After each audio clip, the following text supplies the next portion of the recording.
If a plane crashes at the border of Uganda and Kenya, where do they bury the survivors? Survivors, they are buried in Uganda. Why? Because they are Ugandans. The plane crossing Uganda, they are buried in Uganda. If a plane crashes at the border of Uganda and Kenya, where do they bury the survivors? That one's very difficult to understand because you don't know where the dead survivors come from, Kenya or Uganda. Yes. So what would you do with the survivors?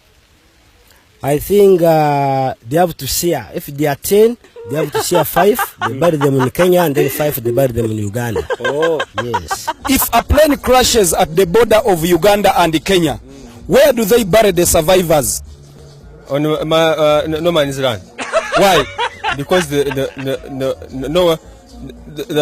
those bodies, it belongs to nowhere. If a plane crashes at the border of Uganda and Kenya, where do they bury the survivors? The survivors, they don't bury them. Why?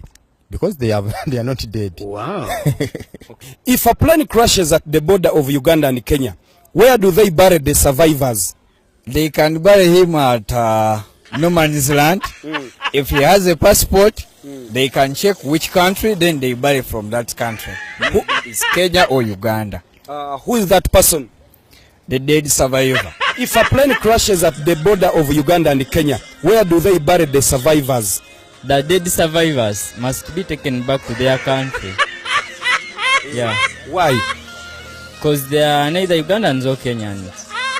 If a plane crashes at the border of Uganda and Kenya, where do they bury the survivors? The survivors are not dead because they have survived, which means you cannot bury survivors. If a plane crashes at the border of Uganda and Kenya, where do they bury the survivors? At the grave. Why? Because they dead, they pain. That's why they take him in the grave. If a plane crashes at the border of Uganda and Kenya, where do they bury the survivors?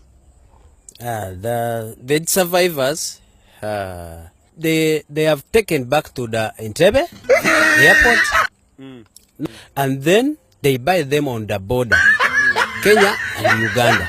Why? Because they feel pain. Who? These dead survivors. They feel pain, and they need first aid. That's why they taken back to the Entebbe.